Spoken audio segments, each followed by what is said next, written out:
नमस्कार। मैं Shashi Prabha Saraswat, associate professor Hindi, Shri Kalyan राजकीय कन्या महाविद्यालय सीकर। प्रिय विद्यार्थियों, आप सभी का हार्दिक अभिनंदन। आज की अध्ययन का विषय है सुप्रसिद्ध निबंधकार डॉक्टर रामविलास शर्मा। शर्मा जी का निबंध संत साहित्य की ऐतिहासिक भूमिका पर आज हम विचार करने जा रहे हैं। डॉक्टर रामविलास शर्मा हिंदी साहित्य के सुप्रसिद्ध आलोचक, निबंधकार, विचारक व कवि रहे हैं।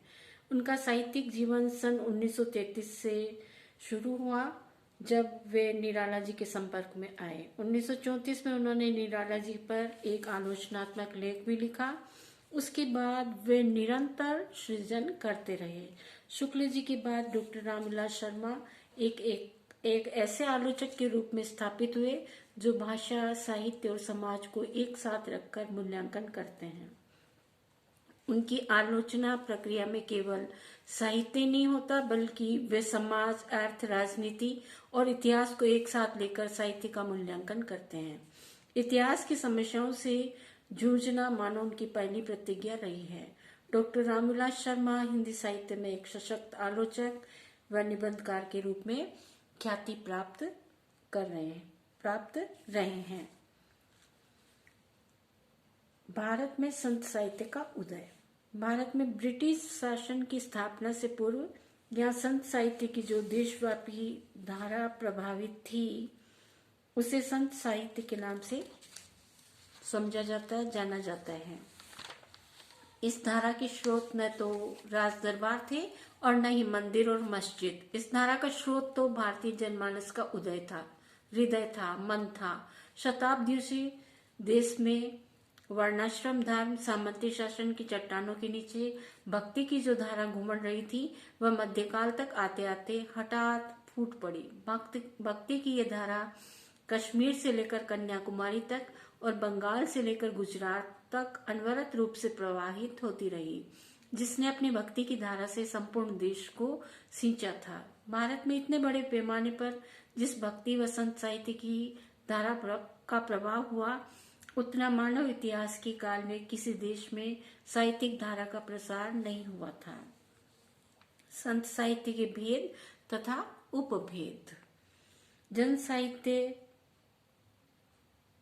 संत साहित्य कई भेद तथा उपभेद माने गए हैं। संतों में से कोई वैष्णव है तो कोई सूफी संत है, कोई निर्गुणवादी है तो कोई शैव।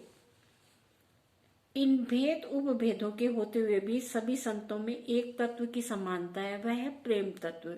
यदि जायसी, मीरा, सूर, तुलसी, कबीर के साहित्य से प्रेम तत्व को निकाल दिया जाए तो भेद उपभेद बचे रहेंगे, किंतु उनका मूल स्वर समाप्त हो जाएगा। इस कारण संत और भक्त के मध्य भेद करना कोरा भ्रम है। संतों और जायसी जैसे प्रेम मार्गी कवियों में लौकिक भेद करना कदापि उचित नहीं कहा जा सकता। ये प्रेम तत्व ही है जिसके आधार पर हिंदू और मुसलमान, छूत अछूत सब मिलकर एकता के सूत्र में बंधे हुए हैं। यदि कबीर निर्गुण काव्यधारा के संत हैं तो वे एक भक्त भी हैं। इसी प्रकार तुलसीदास जी भक्त भी हैं और संत भी हैं। वस्तुतः चाहे भक्ति रही हो या फिर साधना, उसका मूल तत्व प्रेम ही रहा है। प्रेम आध्यात्मिक है या मानवीय है? भक्ति आंदोलन के संतों का प्रेम आध्यात्मिक है या मानवीय, एक विचारणीय प्रश्न है। यदि बाह्य तौर पर देखें तो इन संतों का प्रेम आध्यात्मिक प्रतीत होता है और ऐसा लगता है कि ये संत परमात्मा के ध्यान में मग्न हैं। ये इस भौतिक और नाशवान संसार से दूर परमात्मा की भक्ति में डूबे हुए हैं और अपनी आत्मा की लो परमात्मा से लगाए हुए हैं। वस्तुतः इन संतों के प्रेम का रूप ही आध्यात्मिक है, उसका अंतस तो मानवीय रहा।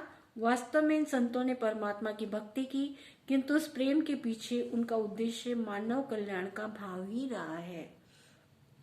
सदियों से जो मानवता उच्च जातियों के शोषण व अन्याय का शिकार होती चली आई थी, उस शोषित मजलूम जनता को सही रास्ता दिखाना और उनके कल्याण के लिए कार्य करना ही इन संतों के प्रेम का मूल उद्देश्य रहा था। यही कारण था कि तत्कालीन समय में समाज में जो ऊंच नीच की भावना विद्यमान थी, जातियों के आधार पर समाज में जो द्वेष व घृणा का वातावरण था, वर्ण भेद के कारण समाज का वातावरण कलुषित होता जा रहा था और धर्म के नाम पर मनुष्य मनुष्य का शत्रु बनकर व्यवहार कर रहा था। इन संतों ने ऐसी विचारधारा का प्रबल विरोध किया।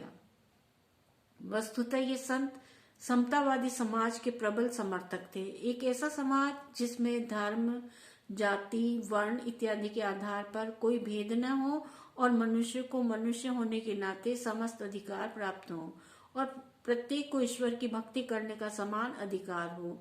विशेष रूप से राम भक्ति धारा के सिरमौर तुलसी और कृष्ण की धारा के नायक सूरदास के काव्य में ये प्रेम और भी स्पष्ट दृष्टिगोचर होता है।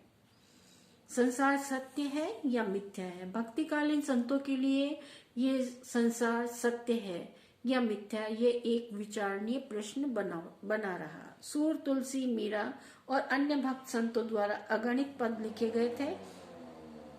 इन पदों में इन्होंने इस जगत को मिथ्या बताया है। इसीलिए संतों ने इस मिथ्या संसार से अपने समस्त नाते रिश्ते तोड़कर शाश्वत सत्य या परलोक से नाता जोड़ लेने का संदेश दिया था। उनका विश्वास था कि परमात्मा से रिश्ता जोड़कर ही प्राणी इस जन्म मरण के बंधन से मुक्त हो सकता है। कुछ विद्वानों का तो मानना ये था कि मिथ्या जगत से संबंध तोड़कर परम तत्व या परमात्मा से संबंध जोड़ना तथा जन्म मरण के बंधन से मुक्त होना, यही संत साहित्य का पावन संदेश रहा है। वस्तुतः ये मायावाद संत साहित्य का सबसे दुर्बल पक्ष रहा है। माया के प्रभाव से जीव इस संसार को सत्य मानकर परम तत्व को भूल बैठता है और जन्म मरण के बंधन से मुक्त नहीं हो पाता। संत साहित्य के मायावाद के कमजोर पहलू का ऐतिहासिक कारण भी यही रहा है, क्योंकि तत्कालीन समय में ऐसा कोई क्रांतिकारी संगठन उदित नहीं हो सका था जो सामंत विरोधी जनता को संगठित कर पाता। यही कारण था कि तत्कालीन समय में निम्न वर्ग और शोषित वर्ग एक कल्पित आनंद और कल्पित साधना द्वारा अपने मन को ढालस देता था। जन सामान्य का ये वर्ग धर्म के ठेकेदारों के झूठे आश्वासनों पर विश्वास करके परम तत्व से दूर था। संत साहित्य और मानव प्रेम की प्रतिष्ठा। संत साहित्य में मानव प्रेम की प्रतिष्ठा को स्पष्ट रूप से देखा जा सकता है। उदाहरणार्थ, उद्धव जी ब्रज आकर गोपियों को ज्ञान का उपदेश देते हैं तो गोपियां उनके ज्ञान को कोसती हैं और प्रेम मार्ग के प्रति अपनी गहरी आसक्ति को व्यक्त करती हैं। इसी प्रकार जब वन मार्ग में सीता जी, राम जी और लक्ष्मण जी के साथ चल रही होती हैं तो ग्राम वधुएं उनसे पूछ बैठती हैं कि हे सखी, आपके साथ जो सांवले और गोरे राजकुमार चल रहे हैं वे आपके क्या लगते हैं? इसी प्रकार मीरा अपने आराध्य श्री कृष्ण के वियोग में कहती है कि मैंने अपने आंसुओं के जल से सींच सींच कर प्रेम रूपी बेल को बोया है। ऐसा देखकर संत साहित्य में मानव प्रेम की प्रतिष्ठा स्वतः ही हो जाती है। इसी संसार के मनुष्य के परस्पर सुखद संबंधों को गौरवान्वित करती है।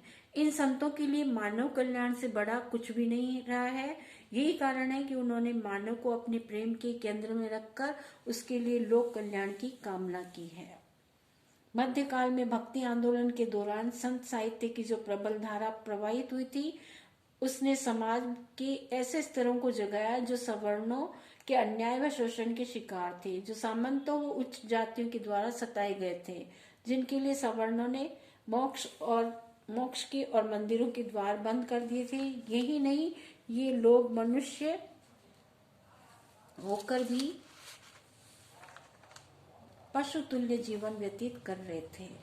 ये लोग अपनी संस्कृति से बिल्कुल अपरिचित थे। अनेक संत समाज के नीच व अछूत कहलाने वाले स्तरों से जन्मे थे। नानक, रैदास, कबीर आदि संत ऐसे ही थे जो समाज के निम्न स्तर से आए थे। ऐसे लोगों के लिए समाज में कहीं पर भी स्थान नहीं था। न तो उनके लिए मंदिर में स्थान था और न ही मस्जिद में। अधिकांश संत ऐसे थे जिन्होंने निर्गुण साधना पर बल दिया था। उन्होंने कहा था कि परमात्मा का न कोई रूप है न रंग है, उसे प्रत्यक्ष में देखा जा सकता है। परमात्मा को केवल अनुभव से ही प्राप्त किया जा सकता है। बहुत बहुत धन्यवाद।